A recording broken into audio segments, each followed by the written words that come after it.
Oh, kumpirmado na, talagang disqualified na ang Duterte Youth Party List. Kansilado na kasi yung kanilang yung kanilang registration as party list ko, Comelec. Pag kinansila ang registration mo bilang party list, ay paano ka pa ipoproclaim?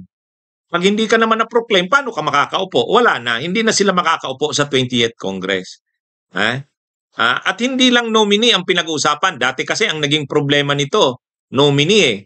Itong si Cardema gustong maupo bilang first nominee ay hindi naman siya youth. Ano na ito eh, dugyut na ito eh. Cute. Matanda na. And yet, siya pa rin ang gustong maging nominee ng Duterte Youth. O nung una, yun ang issue. Yung kanilang nominee, hindi na youth. O di ang gagawin mo doon, di palitan ka lang ng qualified, yung talagang youth. O. Kaya nakaupo pa noon yung representative ng Duterte Youth Party List, pinalitan lang si Cardema. Kasi ang issue noon sa nominee. Pero ngayon ang issue hindi na sa nominee. Doon na mismo sa Duterte Youth Party List. Yung registration niya na mismo. Ang ginawa ng COMELEC, kinansila na. Oh. Kaya lang, ang proseso kasi niyan, division muna ang magdi-decide niyan. Ang COMELEC may first division, second division. Oh. Ang nag-decide dito, second division. Ang decision ng second division ng COMELEC, canceled na. Hindi. Oh yes. Canceled na ang registration. Kansilado na ang registration ng Duterte Youth Party List. O, ngayong canceled na, hindi na ito makukure ng kahit sinong nominee. Kasi ang problema, hindi sa nominee. Dito na mismo sa pagiging party list nila. Bakit sila na-cancel ang registration? Eh, hindi pala sila nagdumaan sa hearing at publication. Ang hearing at publication, napaka-importanting prosesong dinadaanan yan ng sino mang party list na nagpa-apply sa COMELEC na i-accredit o i-register. Ang bunyog dumaan dyan. Malaki ang ginagastos kapag nagpa-publication. Bakit? Ay kasi parang nag-a-advertise sa isang whole page ng newspaper of general circulation. Yung mga ano na yan, mga Inquirer, Manila Times, yung Philippine Star, diyan ka mag-a-advertise, whole page. Ay magkano bayad niyan? 120,000 noon nung nag-apply ang bunyog ng registration at 2 newspapers of general circulation. Kaya lahat kami sumunod sa ganyang requirement. Ay itong Duterte Youth hindi pala sumunod sa ganun. Simple lang naman. O kung nag-publish ka, nasaan? Nasaan ang kopya ng publication mo? Kasi ipapublish mo kasi yung petition mo for registration as party list. Bakit kailangang i-publish yun? Para notice sa publiko. Para kung mayroong kontra sa pag-a-apply mo na ma-register ka, malaman nila. Kasi pinablish mo eh. Yun ang requirement ng publication. Tsaka hearing. Mag-hearing sa COMELEC. Hindi pala dumaan itong itong Duterte Youth na to. O kaya noon pang 2019, sila sinampahan ng ganyang reklamo na i-disqualify nga, i-cancela ang registration dahil hindi nga dumaan sa publication at hearing. Kaya lang malakas sila sa Duterte noon, 2019. Nanalo sila. Naupo sila kahit hindi na aaksyonan, nare-resolve yung issue na yon.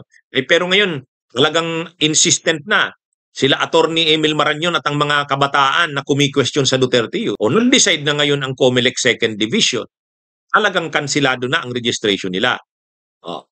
Dahil kansilado na, hindi na sila mapuproklama. Dahil hindi na sila mapuproklama, hindi na sila makakaupo. Ay wala. Iyak si Cardema. Kaya lang naalala nyo, nagbanta yan si Cardema. Sabi ni Cardema, sige, gawin nyo sa amin yan sa Duterte Youth. Kayo sa COMELEC, ilaalabas namin lahat ng baho ninyo.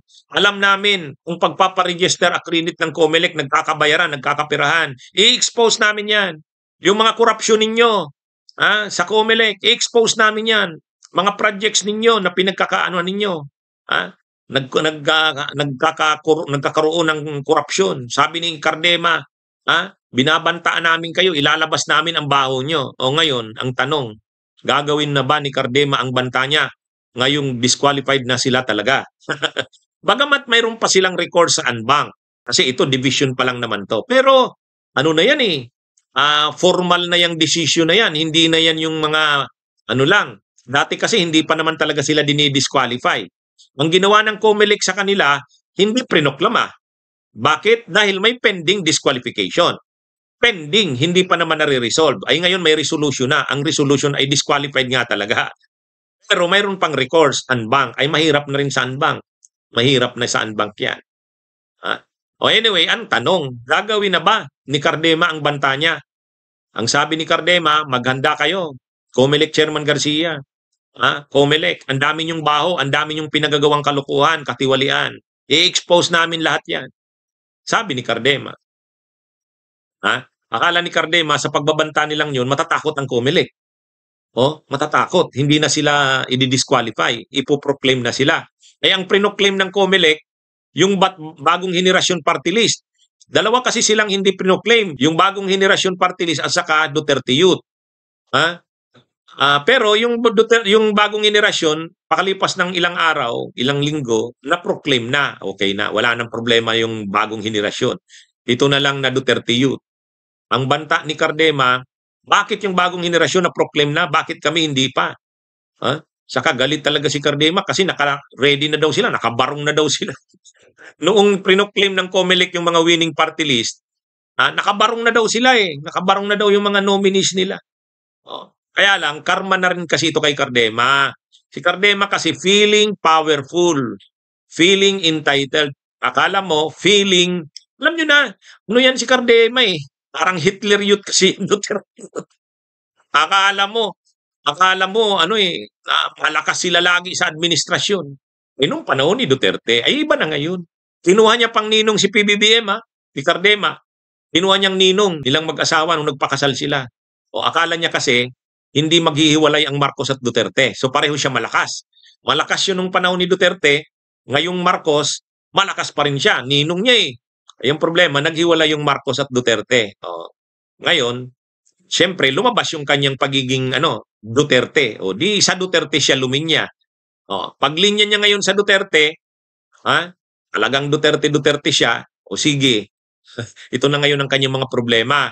At noon, kung ano-ano mga ginawa nila, itong si Cardema, gusto niya siya ang maging first nominee kahit matanda na siya. Pangalawa, nagkakagulo nga. Kasi ang nominee ngayon, yung first nominee, ang first nominee, Drexy ba yun? Sino ba yun? Ang first nominee ay hindi niya naman pala asawa. Ang asawa niya, siyempre asawa niya, di Cardema ang apelyido. Hindi naman yung asawa niya ang nakaupong first nominee ngayon, kapatid ng asawa niya. Ang problema, kapatid ng asawa niya, tapos ang apelyido doon sa Certificate of Nomination and Acceptance, Cardema. Paano nangyari kapatid ng asawa niya, Cardema? Ibig sabihin, dalawang asawa niya, pareho magkapatid, ginawa niyang asawa.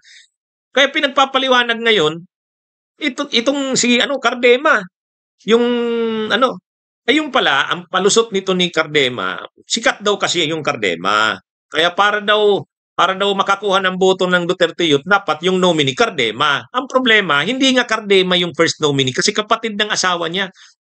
Yung asawa niya, ang maiden name, ang apelyido ng dalaga pa ay Suarez. Di dapat yung nominee, Suarez ang apelyido, hindi Cardema. Ngayon, na-expose na ngayon. Hindi pala, akala nga ng marami, asawa ni Cardema yun. Nung napapansin, hindi naman yan ang asawa ni Cardema. Di nagpapaliwanag, bakit Cardema ang apelyido? Linuluko tayo ng Duterte Youth na ito eh. Ang paliwanag nila, ganyan daw kasi, di ba, ang mga politiko daw, gumagamit ng apelyido na sikat sila para makakuha ng boto. Para maka-attract daw ng boto kasi sikat yung Cardema yung ginamit ng first nominee. Kahit hindi naman siya Cardema, ay di material misrepresentation. Material misrepresentation.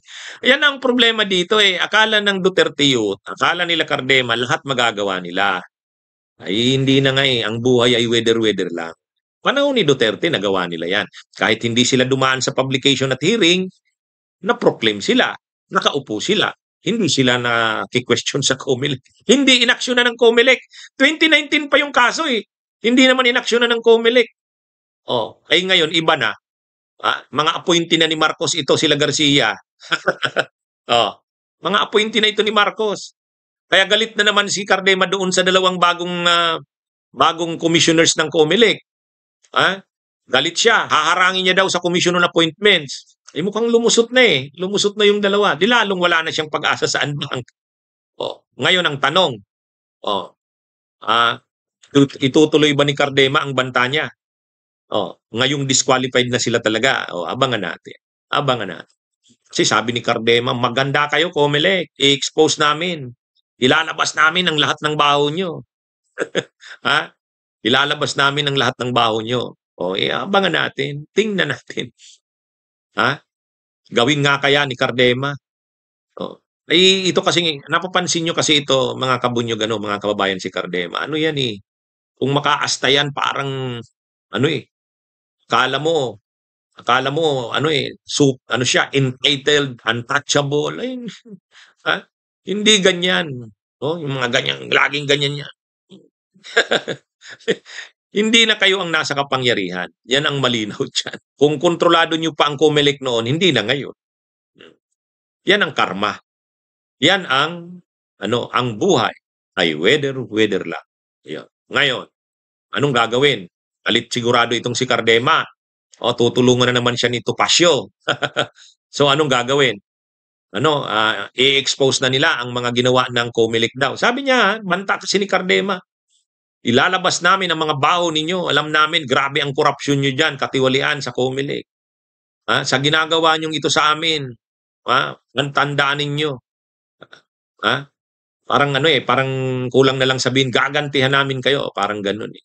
O ngayon, akala ni Cardema noon, nang tinakot niya ang Comelec, hindi na sila tutuluyan na i-disqualify, i-cancela ang registration. Tinuluyan nga eh.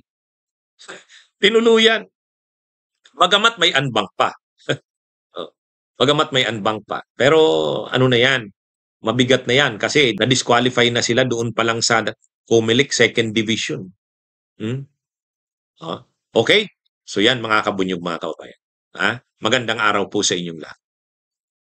Bunyog, bunyog, halikan na kasama ka. Bunyog, kapag buklod ay may pag-asa. Luzon, Visayas, Mindanao, isa ang pananaw. Sa bagong Pilipinas ang bunyog isisigaw. Bunyog, bunyog, bunyog.